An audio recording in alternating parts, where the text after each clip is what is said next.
O Clube de Regatas do Flamengo é um dos times mais queridos do Brasil. Com apelidos como Mengão e Fla, é comum ver torcedores com a camisa vermelha e preta andando pelas ruas. Se você é um desses torcedores, como eu, deve acompanhar todos os jogos e se proclamar especialista no assunto.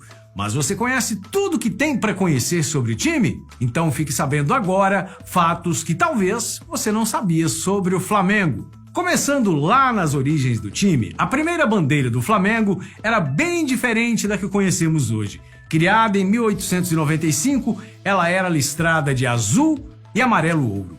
Os tecidos que usavam para sua fabricação eram importados, então eram caros, e a bandeira desbotava muito. Para resolver o problema, a diretoria resolveu substituir a bandeira por preto e vermelho. Além disso, a primeira camisa do time era quadriculada, como um tabuleiro de damas. Em 1911, alguns sócios do Fluminense abandonaram o clube para criar o departamento de futebol no Flamengo, que era dedicado só ao remo. Os remadores foram contra inicialmente, mas a nova diretoria, que assumiu em 8 de novembro de 1911, aceitou estudar a proposta. Um mês depois, na noite de Natal, o Flamengo criou o Departamento de Esportes Terrestres. Foi nesse momento que os jogadores ganharam uma camisa listrada como a dos remadores. Mas o friso branco entre o vermelho e o preto acabou sendo retirado, porque a camisa ficou parecida com a bandeira da Alemanha durante a Primeira Guerra Mundial. Em 1979 foi quando diminuíram a quantidade de listras para 5. Para trazer um pouco de nostalgia e prestar homenagem às origens do time, em 2010, o Flamengo lançou um terceiro uniforme, dessa vez com listras azuis e amarelas. Mas muitas pessoas não gostaram desse visual. Já a primeira camisa vermelha e preta, a Papagaio de Vintém, acabou virando uma maldição. Enquanto usava a camisa, o Flamengo fez 9 jogos, saindo com nenhuma vitória em 1995. Justamente no ano do centenário, foram 4 empates e 5 derrotas, deixando os torcedores abalados. Em 2015, tiveram a ideia de tentar superar essa maldição, trazendo a Papagaio de Vintém de volta. Na estreia, tiveram uma derrota para o rival Botafogo pelo Campeonato Carioca. Depois, em um jogo contra o Volta Redonda, os jogadores usaram o uniforme, ficando no 1-1 no primeiro tempo. No segundo tempo, trocaram para a camisa tradicional e venceram por 2-1.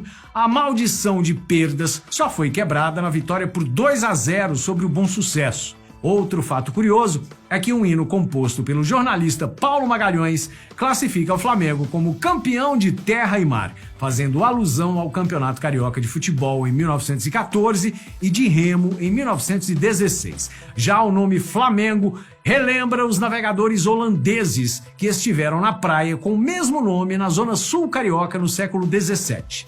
Em francês, eram chamados de flamandes e viviam na região de Flandres, que era a Holanda e Bélgica, ainda parte da França na época.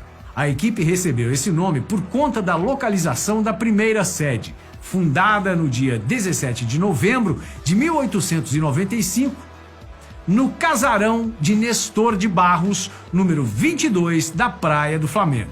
Como primeiro mascote, escolheram o marinheiro Popeye, o mesmo dos quadrinhos e desenhos. O urubu só surgiu muitos anos depois, porque a torcida adotou o apelido depois que os rivais o levantaram. O Flamengo já fez 3 amistosos contra a seleção brasileira e saiu sem derrotas.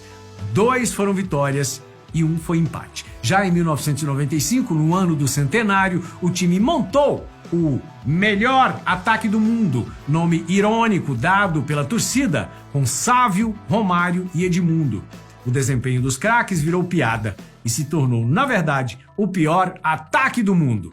No final dessa temporada, o time chegou à final da Supercopa da Libertadores, mas acabou derrotado pelo Independiente da Argentina. Mas uma marca do Flamengo é de conquistar títulos inesperados, até pelos torcedores mais esperançosos. Foi isso que aconteceu na Copa do Brasil em 2006 e 2013, além do Brasileirão de 2009. E aí, quais fatos você já conhecia sobre o Flamengo? Conta aqui, flamenguista, pra gente. Até mais, um grande abraço. Uai, seu app de vídeos curtos.